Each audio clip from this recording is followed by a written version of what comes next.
you know that black people only have 0.3% Neanderthal DNA?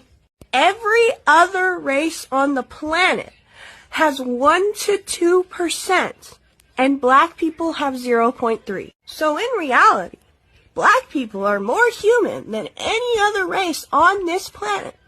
These white supremacists going around saying that they're the peak human, no, sweetheart. Genetically, black people are the superior humans.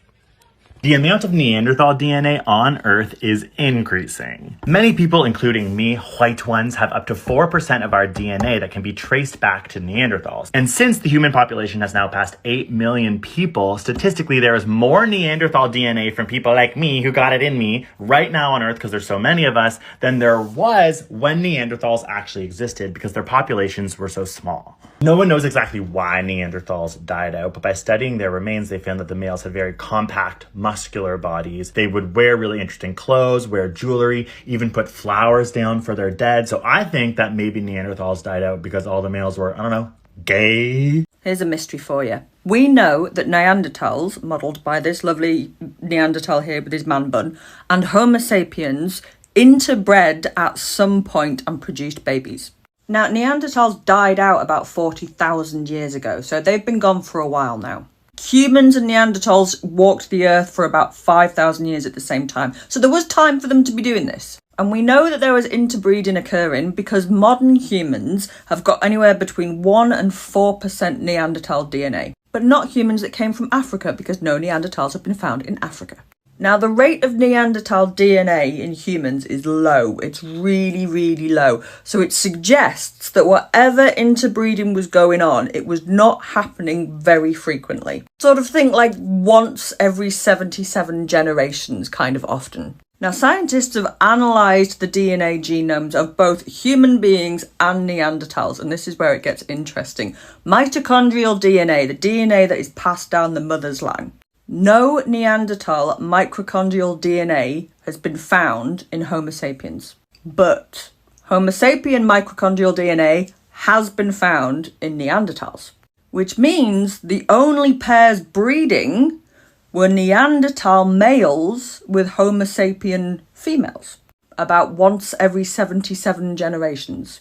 This is a bit of a head scratcher for scientists, and there's lots of theories as to quite what is going on here. Ranging from we just haven't found the evidence yet that Neanderthal women were picking up our men, to maybe the evidence is there but it's biodegraded over time, through to maybe there was successful pairings but the offspring didn't actually survive and that's why we don't have the DNA. And of course we don't know how these communities actually lived. One of my favourite facts about Neanderthals and Homo sapiens is although we know that they interbred, there is very, very, very limited evidence of them actually coexisting together, like sharing house spaces or cave spaces, which does rather suggest that it was a bit of a hit it and quit it situation. We don't know if these very rare couplings were done willingly or were maybe forced, but if that's the case, then why aren't we seeing mitochondrial DNA in humans as well? Maybe this was all the work of one.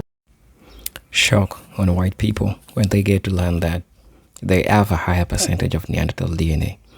But why do you think they're shocked? They're shocked because that's one thing, that's one type of DNA that they associated with Africans, or at least black people.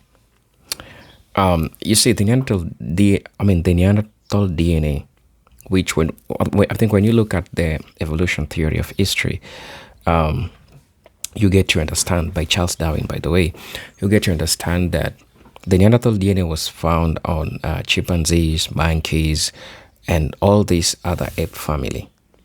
So apes were associated with black people. And this is a stereotype that majority of white folks believe in. Yes, and even Darwin, when Darwin said that human beings evolved from apes to human beings. So, which is still a theory that we have people that are still debating until today. But majority of all these white folks believed that black people have the highest percentage of the Neanderthal DNA. Only to realize that, in fact, black people, Africans, don't have the Neanderthal DNA. they have a negligible amount of Neanderthal DNA. We're talking about 0 point something, 0.3, 0.1, 0.2. The highest 0.3.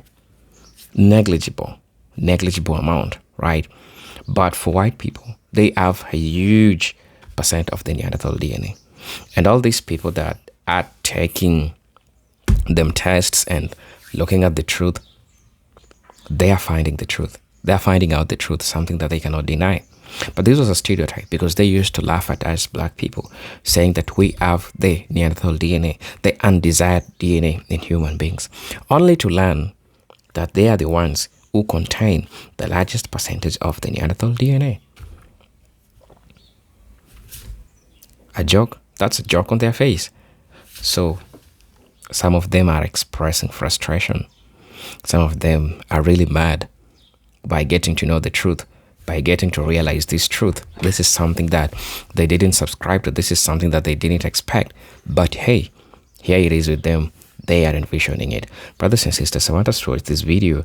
And as you know, I'm your host and presenter, Genetic Stories. And for those who are watching me for the first time, I'm asking you to please subscribe to the channel, join the membership, and really get to see what I can offer you. For those who are always coming back, watching my videos, man, I'm really grateful for all the support that you all are giving me.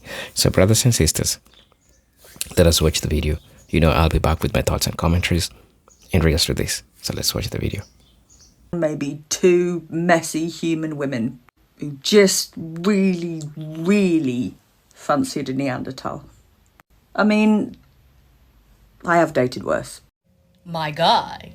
So someone asked if I could do a video on Neanderthals.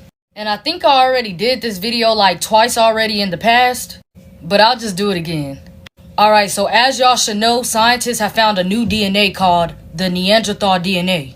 And them finding out this DNA just proved that the stories of the Bible are actually true. See, if y'all have read the book of Enoch, y'all will see how Neanderthals came to be. The Enoch book is a lost book of the Bible. And there's also many, and I mean many books that have been taken out of the Bible. But if you read the book of Enoch, it will tell you how Neanderthals came to be and where this Neanderthal DNA came from. Also, scientists also tells you that every race contains Neanderthal DNA, except for one race, African modern descendants, aka black people. Scientists don't even realize that they're proving even more why black people are actually the true Hebrew Israelites of the Bible, the real Jews. One of the scientists was also caught saying that African modern descendants are actually the pure humans of the world. And that's not coming from me. They said that. And also, if you read the Bible, you will actually know that black people were the first creation. And no, this video isn't about race baiting or anything. It's all about telling the truth. So the Neanderthals came from giants. And the giants came from Nephilims. And the Nephilims came from the fallen angels. See, the Bible speaks about that the fallen angels were supposed to be protecting the humans. But instead, they began to fancy them. And they began to do sexual activities with the women and men. And when the fallen angels began to have sexual activity with the men and women, they created their own offsprings, called Nephilims. And when the Nephilims began to have children, they created the giants, like those of Goliath. And when the giants began to have kids, they created Neanderthals. See, when the fallen angels began to lay with the men and women, the humans, they created these different type of beings, which is sort of half human and half fallen angel. It mixed up the two DNAs. See, the Neanderthal skin couldn't be exposed to the sun, so they had to move to a colder climate. And guess where that was? AKA the Caucasus Mountains, which is where they got the word Caucasians from. See, these Neanderthal skin grew lighter and lighter, which created the lighter skin pigmentation, which a lot of these races and ethnicities carry till this day. That's why you will see till this day that a lot of people will say that the whiter skin pigmentation or the paler skins, that it's a mutation. Because everyone in the world was melanated at one point.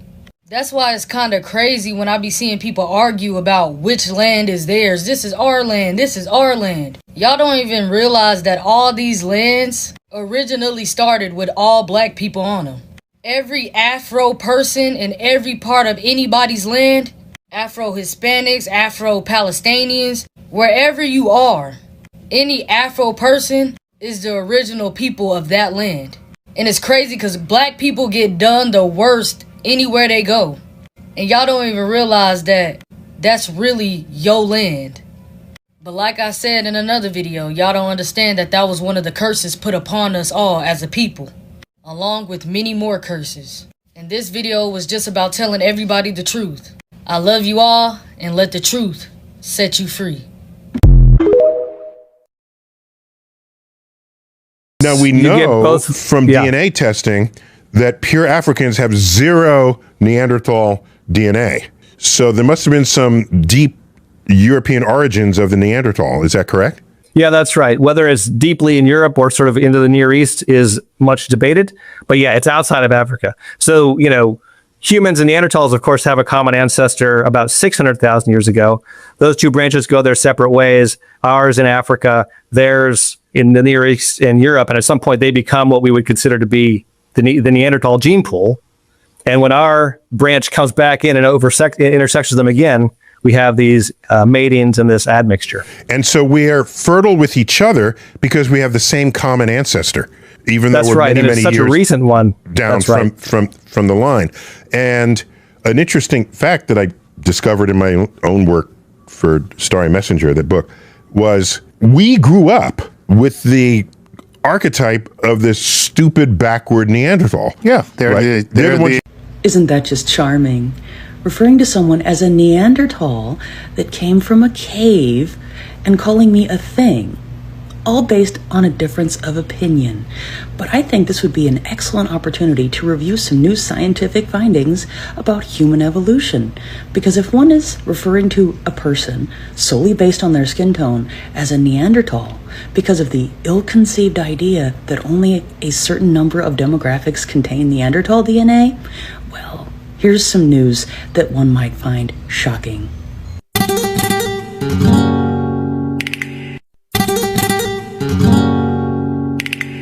And now that we have that out of the way, I was wondering, are there any legitimate points of discussion that one was going to be contributing to the dialogue at some point? Or is one just going to continue to disparage not only myself, but also my followers, not just on my account, but on theirs?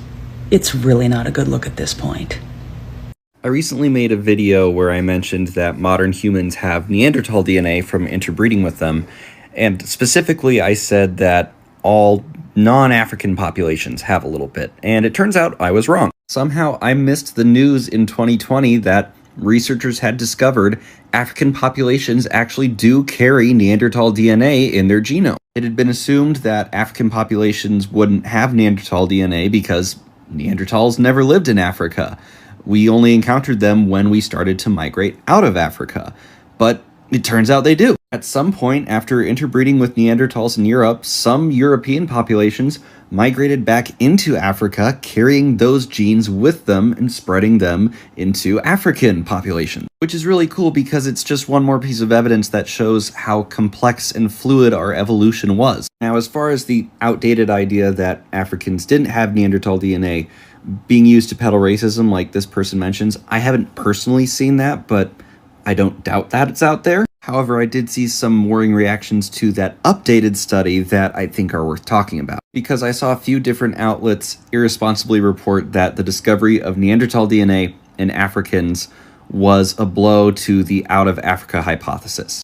Out of Africa is currently the scientific consensus for the origin of our species. It states that anatomically modern humans, Homo sapiens, our species, the species that all of us on Earth are, originated in Africa and then migrated out to the rest of the world. We all share a single common African ancestry. The counterpart to out of Africa is the multi-regional hypothesis, which suggests that the features seen in anatomically modern humans evolved piecemeal in different populations throughout Africa and Eurasia, and that modern Homo sapiens, our species, essentially came to be as all these different populations interbred and these features diffused among them. And as you might imagine, racists really love the multi-regional hypothesis because it gives them a scientific-sounding argument to back up their bigotry by suggesting that different populations of humans have separate origins. In fact, the classic version of the multi-regional hypothesis is that the different human races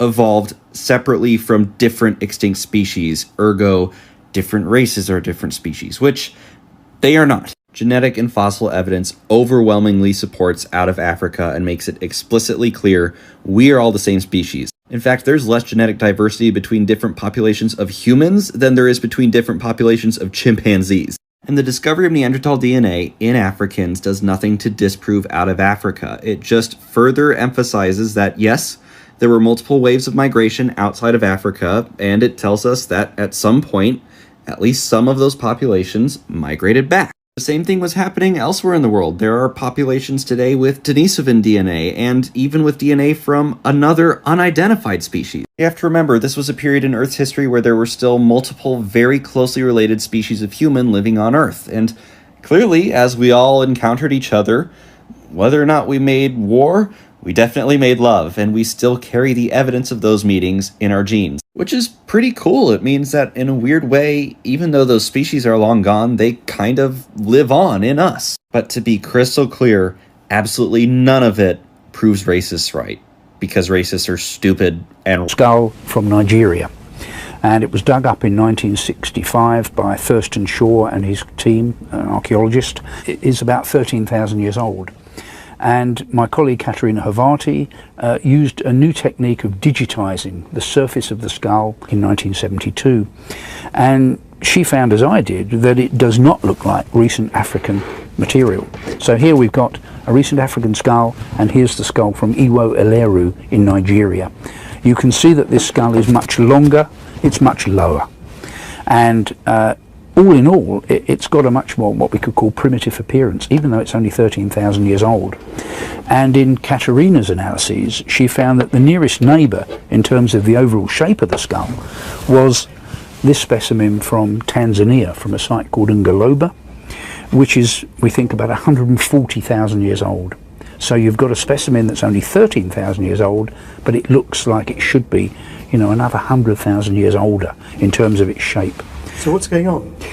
So this suggests that human evolution in Africa was more complex, that the transition to modern humans was not a straight kind of transition and then a cut-off. The archaic humans did not necessarily die away once they'd given rise to modern humans. They may have been living in some parts of Africa alongside, in a sense, their descendants, and perhaps exchanging genes with them. Just as Neanderthals seem to have interbred with people outside of Africa, archaic humans in Africa could have been interbreeding with modern humans inside of Africa, and this skull may show a reflection of that interbreeding between archaic and modern humans.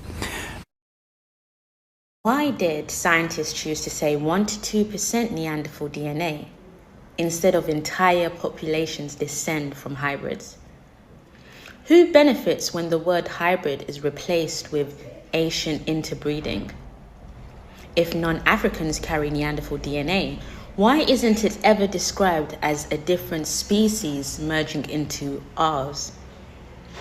Why does the 1 to 2% sound harmless until you realize it sits in genes controlling skin, hair, and immunity? Why did African genomes remain untouched, yet the hybrid narrative became universal? Why do they call it archaic admixture when it's literally non-human DNA? Why does every fossil showing visible hybridity get renamed as mosaic traits or early modern human? If Neanderthal ancestry is so normal, why do museums never display those hybrid skeletons besides African ones? Why don't they do a side-by-side, yeah? Why is the Denisova 11 the only hybrid they publicly show? Because no modern human DNA was involved? If DNA doesn't lie, why hide it behind technical terms and percentages that downplay what it means? Why do all the oldest hybrid fossils, OAS1, Bachochiro, and then the Ust-Ishim, come from the same corridor between the Balkans and the Caucasus? Why is a hybrid story allowed in DNA journals but censored in history books? How can hybrids exist in fossils but vanish from official education? If hybridization was random, why do all Eurasian groups share the same Neanderthal fragments? Why are those fragments only in the genes that control appearance and survival? What are the odds that random interbreeding preserved just the cosmetic and metabolic traits and nothing else? Why are fertility genes and sex chromosomes scrubbed clean off Neanderthal DNA, but skin genes kept intact? If male hybrids were sterile, who decided which female lines carried the surviving code? What if the Eurasian genome isn't random at all, but the result of a selective sweep, a controlled reboot? Why does the so-called Neanderthal package look engineered, identical across Europe, Asia, and the Near East? Why do scientists quietly admit hybridization but never show the public its consequences? How can hybrids be fully human if most of their Neanderthal DNA was too toxic to survive? There's a trend on this app right now where Black folks are sharing their DNA results, and I've seen a number of videos where Black folks are sharing their results and expressing shock and surprise at the fact that they have European DNA, anywhere from 5 to 15% European DNA. And initially, I was baffled at these reactions because if you are a descendant of enslaved African people in the United States, the likelihood that you have European DNA is very, very high. It is highly probable that you have European DNA for multiple reasons, but one major reason, a reason that I thought we had all come to accept and acknowledge as fact at this point. But the more I thought about this topic and the videos and reactions I was seeing, the more something began to occur to me. And that is that it is one thing to apply something, to accept and acknowledge something in a historical sense. It is another thing to accept and acknowledge it for your own self, for your own personal family line. I think at this point, the majority of us understand that being raped and SA'd was a regular aspect of life for enslaved people, both women and men, at the hands of the people that owned them. But I suspect that there are people who, they may be able to accept and acknowledge that these things happened in a historical sense, but they may struggle to accept that these things happened in their own families or to their own ancestors. And I understand why. These things weren't being talked about. They weren't being talked about when they happened for their own safety and the safety of their families. These stories weren't being passed down from generation to generation. Even though the epigenetic trauma of this sexual violence was being passed down from generation to generation, the stories were not. And I think with time, in some cases, that silence creates a certain level of denial. And I'm wondering if that is what's causing some of these reactions that I'm seeing, because now people are being required to face things that they did not want to have to face before. Did you know that Black people only have 0.3% Neanderthal DNA? Every other race on the planet has 1 to 2%, and Black people have 0.3. So in reality, Black people are more human than any other race on this planet. These white supremacists going around saying that they're the peak human, no, sweetheart. Genetically, Black people are the superior humans. Hello brothers and sisters, welcome back to the channel. I'm hoping that you are doing great from wherever you're watching this video from. Again, I'm your host and presenter Eugene Docu Stories. Now, one reason as some individuals react negatively to this genetic discovery is that these challenges their simplified or rigid ideas about human purity. For a long time, they believed, or at least some groups promoted the notion that human populations were separate and hierarchical distinct, learning that modern humans outside Africa carry Neanderthal ancestry due to ancient interbreeding. So this undermines the idea of completely separate pure lineage that can be uncomfortable for people who build their worldview around those assumptions. And this goes down to majority of those all lies that we are being told. Because we as black people, for example, as an African, I was told we have the Neanderthal DNA, the undesirable DNA, the DNA that is less modern human. So only to learn that, in fact, we are even more than human than the white folks. So that's one of the reasons as this makes them so mad about discovering this, because they were also lied to. And they were lied to about them, about themselves, and about everything that happens. Another factor is misunderstanding of what Neanderthal DNA actually means. Now, Neanderthals were a human species closely related to modern humans, not a lesser or fundamentally different from kind of being.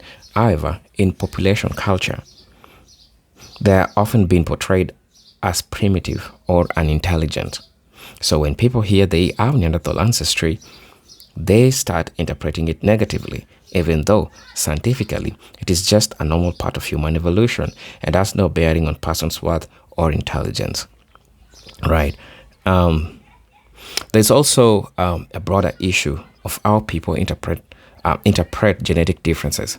Okay, in reality, all humans are overwhelmingly similar genetically, and the variations does not exist. The variation that does exist doesn't map nearly onto social categories like race, while in fact, people of African descent tend to have the highest genetic diversity overall, while non-African populations share some Neanderthal ancestry because of migration patterns. Tens of thousands of some Neanderthal ancestries because of migration patterns tens of thousands of years ago. So when all these nuances are lost, people may react emotionally rather than scientifically. So, yeah, it is valid for people to crash out about all this. Reactions often say more about social conditioning than biology.